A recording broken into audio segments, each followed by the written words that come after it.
Hi, I'm Keillor. Thanks for checking out my Kickstarter project.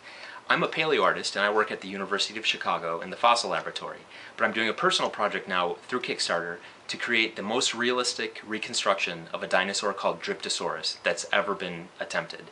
The most accurate and up-to-date model, and I'm going to use digital technology to sculpt this dinosaur. I've loved dinosaurs ever since I was a little kid, and I've been really lucky that professionally I've been able to create dinosaur models for scientists and researchers and museums, collaborating with the paleontologists to study their discoveries and put flesh back on the bone to sculpt the life reconstruction of what these things look like. And I've done this for some of the newest discoveries, fossils that some people aren't even familiar with the names of, but really interesting and unusual new creatures. I use traditional sculpture to do these reconstructions. And what I'm going to attempt to do now with this project is to use digital technology, a program called ZBrush, to sculpt the dinosaurs.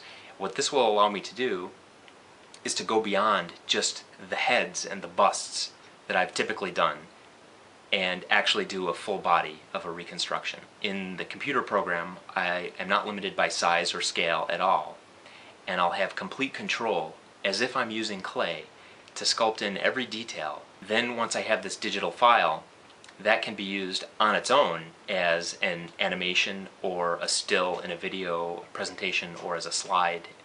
I can also use that data and print it out into the real world as a 3D print or a prototype at any scale. I've selected a dinosaur called Dryptosaurus for my project. Dryptosaurus is actually discovered over 100 years ago. It was one of the first dinosaurs discovered in America.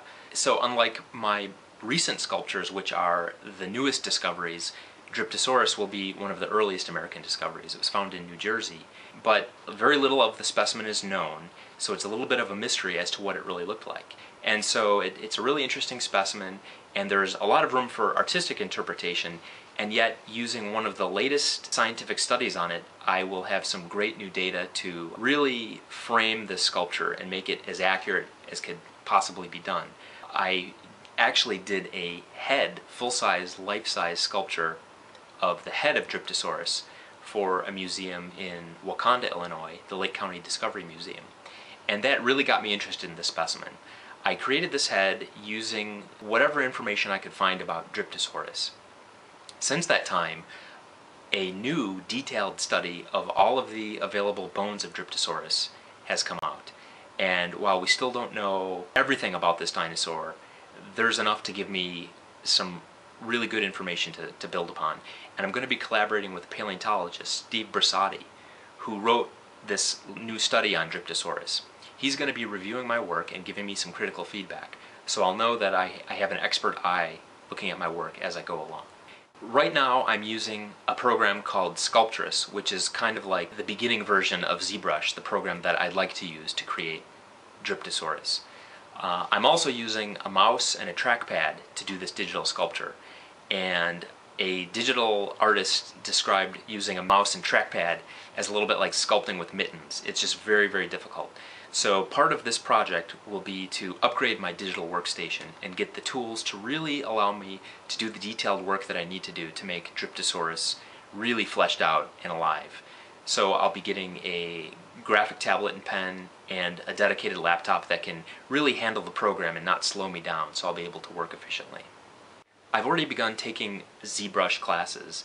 I took a class taught by David Krentz, an amazing ZBrush artist and dinosaur artist, who taught a focused 3-day webinar on using ZBrush to sculpt dinosaurs and dinosaur anatomy. I've also started collecting a number of textbooks on ZBrush and taking other webinars that are showing me really the power of this tool.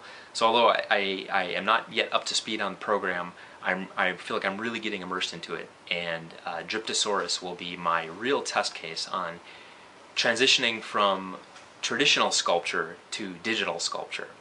With the help of the artists at Acme Design Inc., a company in Elgin, Illinois, I'll be able to create the real-world tangible model of my digital sculpture. And with this digital sculpture, we could use that data and create it at any size. So I'll be able to output a miniature scale version of this, which will be like a concept model that you'd be able to take to a museum and illustrate my vision and my plans for what this thing would look like at full scale. Similarly, that same data can be used to output a life-sized sculpture of this digital sculpture.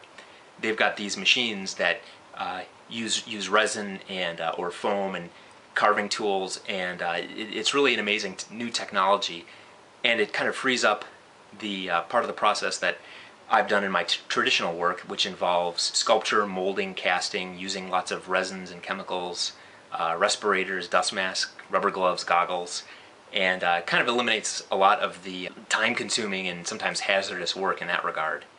Thanks again for checking out my Kickstarter project, and with your support I'm really going to be able to expand my repertoire as an artist and get into some really incredible new technology and new processes, and I think it'll really allow me to grow as a dinosaur artist. And at the same time, getting away a little bit from the chemicals down here in the workshop, I'll be able to spend a little bit more quality family time. So thanks again for your support, and I'll be updating you, so keep checking back. Thank you.